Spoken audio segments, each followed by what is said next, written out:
কি বলে দেখেন, তারাবির হাদিয়া খাওয়া আর সুদ খাওয়ার সমান। সুদ খাওয়া মানে আপন মায়ের সাথে জিনার গুনাহ করা। আমার কথা হচ্ছে যে একটা হাফেজ টাকা নিলে, তার পিছনে নামাজ পড়ে টাকা নিলে সেটা হারাম হবে নাকি হালাল হবে, আপনাদের সেই নিয়ে মাথা ব্যথা।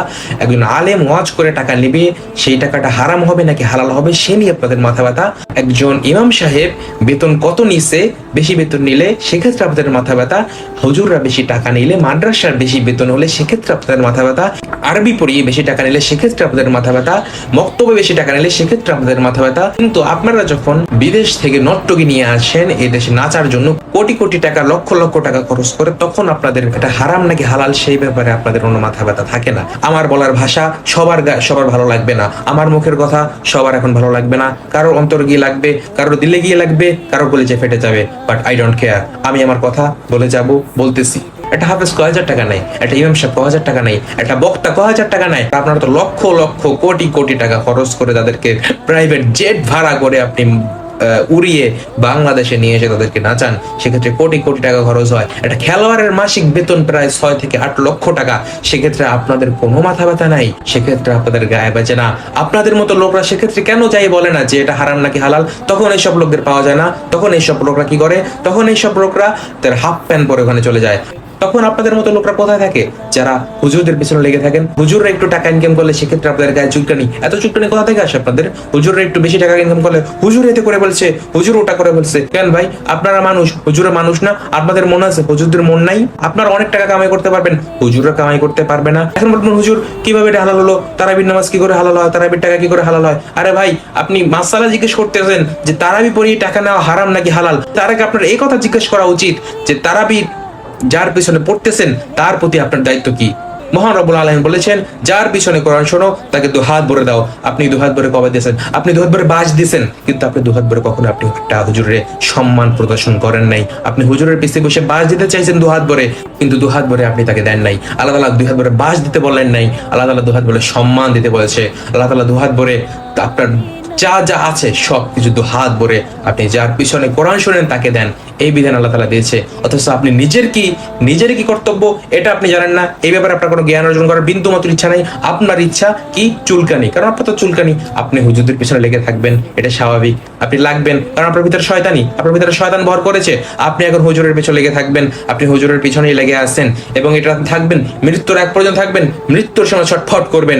এটাই আপনার জন্য উত্তম শাস্তি হবে। এটা হবে, এটা চিরস্থায়ী হবে। কারণ নাস্তিকরা যারা হুজুরের পেছনে, যারা আলেমদের পেছনে লেগে থাকে, তারা কখনোই পৃথিবীতে সফল হতে পারে না। উদাহরণস্বরূপ আমরা বলতে পারি সে টাকলা মুরাদ, যিনি আলেমদের ব্যাপারে, ইসলামের ব্যাপারে অকট্ট ভাষায় গালিগালাজ করেছে, তার কি পতন হয়নি? তার পতন হয়েছে। আমরা উদাহরণস্বরূপ টেনে নিতে পারি ফিরআউনের কথা, যিনি ইসলামকে বিব্রত করেছে, তার উপর কি আল্লাহ তাআলার গজব আসেনি? আমরা উদাহরণস্বরূপ টেনে নিতে পারি নমরুদের কথা। আপনাদের এক একজনের অবস্থা সেরকমই হবে যদি আলেমদের পিছনে লেগে থাকেন, যদি হাফেজদের পিছনে লেগে থাকেন। একজনের অবস্থা নমরুদ, ফিরআউন, টাকলা মুরাদের চেয়েও ভয়ঙ্কর রূপ ধারণ করবে। এখনো সময় আছে, আলেমদের পিছু ছাড়েন, আলেমদের পিছু ছাড়েন, আলেমদের পিছু ছাড়েন, নতুবা এক একজনের অবস্থা এমন করুণ হবে যা আপনারা কল্পনা করতে পারেন নাই। একটা আলেম ওয়াজ করে যদি 25,000 30,000 টাকা চায়, তখন আপনাদের গায়ে জ্বালা উঠে যায়। কিন্তু এক রাতের জন্য লক্ষ কোটি কোটি টাকা দিয়ে আপনি ভারত থেকে উড়িয়ে আল উলামাউ ওয়ারাসাতুল আম্বিয়া, আলেমগণ নবীগণের ওয়ারিস। আরে আলেমদের পিছনে যেগুলো লাগবে তাদের একটা মৃত্যু ভয়ঙ্কর রূপ ধারণ করবে। আমার কথা কারোর ভালো লাগতে পারে, কারোর ভালো নাও লাগতে পারে, গায়ে লাগতে পারে, গায়ে নাও লাগতে পারে, বাট কথাটা সত্য ভাই। আলেমদের পিছনে লাগেন না।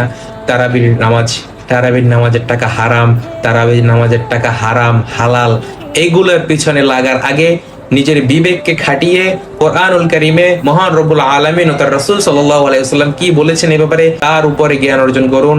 মহান আল্লাহ তাআলা ও তার রাসূল সাল্লাল্লাহু আলাইহি ওয়াসাল্লাম বলেছেন, যে ব্যক্তির পিছনে কোরআন শোনো সেই ব্যক্তিকে দুহাত ভরে দাও। সৌদি আরবে যখন তারাবি শেষ হয়, তখন ইমাম সাহেবরা যখন বের হয় মসজিদ থেকে, মসজিদে হারাম থেকে, তখন তাদের সামনে মুসল্লিরা মার্সিডিজ কারের চাবি নিয়ে দাঁড়িয়ে থাকে, একজন বড় বড় ব্র্যান্ডের চাবি নিয়ে দাঁড়িয়ে থাকে, আর আমরা ইমাম সাহেবদের জন্য বাঁশ নিয়ে দাঁড়িয়ে থাকি। নো, এটা একদম করবেন না। আলেমদের পেছনে লাগেন না, ধ্বংস হয়ে যাবেন, কিন্তু ধ্বংস হয়ে যাবেন, ধ্বংস হয়ে যাবেন, ধ্বংস হয়ে যাবেন। মহান আল্লাহ তাআলা আমাদের সকলকে দয়া করে, মায়া করে যাতে আলেমদের পিছনে লাগার থেকে বিরত রাখে। আমরা সকলে আপনাদের জন্য দোয়া করি। আপনাদের মতো এরকম অবুঝ ব্যক্তিদের জন্য আমরা সকলে দোয়া করি। আল্লাহ তাআলা আপনাদের মাথার ভিতরে ঘিলু দান করুক, আপনাদের মাথার ভিতরে মগজ দান করুক এবং আলেমদের পিছনে লাগা থেকে আপনাদের বিরত রাখুক। মনে রাখবেন, আল উলামাউ ওয়ারাসাতুল আম্বিয়া, আলেমগণ নবীগণের ওয়ারিস। এবং এটা মনে রাখবেন, আলেমদের তারাবি পড়িয়ে টাকা নেওয়ার জায়েজ আছে নাকি না আছে তার আগের মাসালাটা জেনে নেবেন। আপনার কি দায়িত্ব যার পিছনে তারাবি পড়তেছেন তার উপরে। সো এগুলা যদি কমন সেন্স খাটিয়ে যদি একবার চিন্তা করেন, তাহলে এই প্রশ্ন আপনার মনে আসবে না যে এটা হালাল নাকি এটা হারাম। এর দ্বারাই প্রমাণিত হয় এটা হালাল নাকি এটা হারাম।